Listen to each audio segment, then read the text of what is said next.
Hi, Joe Murphy. I want to talk to you about setting goals. This is about how to set goals and what you need to do to set them.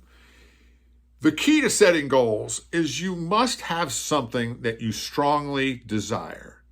If you haven't got this, this is going to, this is critical for your success. This is critical to goal setting. If you don't have something that you keenly desire, and that's the key words, desire or keenly desire. If you don't have a strong desire for something, you're not going to be successful. But you think about what you want in life. Okay, it doesn't have, and it shouldn't be what somebody else wants for you. Goals have to be personal. They have, and you have to be perfectly honest about what you want. It could be a financial goal. It could be a career goal. It could be a learning goal. It can be a physical goal, a weight goal. It could be a number of things, but think about what you strongly desire. And that's that's the key starting point. The second key is belief, or what some people call faith. Know that if you desire something enough, you can achieve it. You can have it. You can, what's the right word? You can attain it. And it's one of these critical things. In setting goals, and this comes into this category, a goal should have about, a 50% probability of attaining it. Could be less. But if you're starting off setting goals, don't say, I want to become an NBA basketball player if you don't even own a basketball. Okay, but you should have some probability of success before you start it down. The third aspect of setting goals is they should be written down on paper. In other words, they need to be concrete. Written on paper. Don't type them up. I mean, you can if you want. I've seen some people carry index cards with them in their coat pocket. What's that? Oh, those are my goals. Those are the goals. And I look at them all the time. But when you write them down, you make them concrete. And what happens is that your mind sees this writing that in your handwriting. And when you look at it, it tells your mind, oh, this is personal. This is mine. This is something that you want, that I want. And the critical aspect of setting goals is this factor of being personal, having faith, and having it concrete. Okay, and what's also important is to make it more concrete. Is when you write down the goal, you should also set a deadline, and this is a critical factor. A lot of people hesitate because of this issue.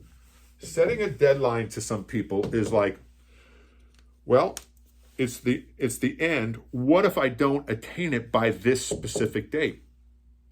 Now, what people won't tell you is you change the date. So if you say, okay, it's July 1st, I want to attain this by December 1st, and you've been working towards it, and you don't get it, you move the date out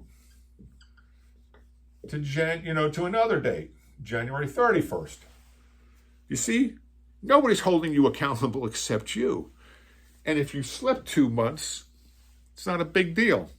If you don't set a goal at all, it is a big deal. And that is a critical factor in the success of setting goals. Write it on paper, make it concrete so you can see it, and setting a deadline, a target. The fifth critical aspect of goal setting is create a strategy. I'm going to use the word plan. Create a plan or a strategy to achieve it. These are the logical steps that you need to go through in order to attain the goal by that certain date. What must you do to get there? And one of the secrets of a plan is that goal-setting people who are very successful, work on their goals every day. They say to themselves, I'm going to do at least one thing every day in order to attain my goal. Does that make sense? Another thing that they do is, and this one is probably a little bit, I don't want to say controversial, but I can't think of a different word. They do affirmations. Okay, affirmations are critical. They affirm your worthiness, your value towards that goal.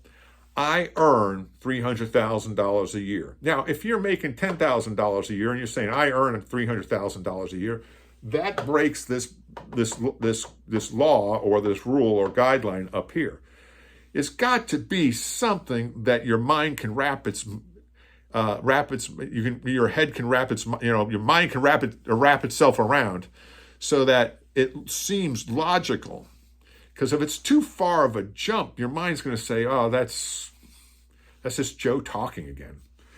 But if you say, okay, in order to earn $300,000 a year and I'm making $250,000 a year, what do I have to do? There's a bonus in the bonus pool. What do I have to do to achieve that bonus? What do I have to do outside the company? What do I have to do in order to get that extra $50,000? And then you make a plan. And you go through the plan, and then you affirm, I earn $300,000 a year. I earn $300,000 a year. I earn $300,000 a year because I do these things daily. I call on clients. I win business.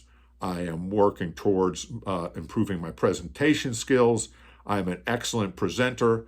And those are affirmations that people use to bolster their ability to achieve their goals. Now, this is critical in order to go forward. And then the last one is, and I'll put it up here, is visualize. All great goal setters or people who achieve things visualize in their mind's eye what it looks like, the end result looks like. And most people stop there. They go, oh, I'm going to run in the Olympics and look at myself and hold the trophy up over my head or get the gold medal. But the real Olympic athletes visualize on a daily basis the specific steps in their routines that they have to go through in order to be standing on the podium to get the gold medal. In other words, they go and mentally rehearse their skating routine on a step-by-step, blade-by-blade basis. It's like getting up to bat. Baseball players, professional baseball players, visualize their swing so much, they actually dream about the swing at night. If you don't believe me, ask some of the baseball players what they dream about. Same thing with football players. Business people dream about work as well, and they dream about being successful because they visualize success so much they dream about it. I'm Joe Murphy, and I am here for your success. Thanks for watching.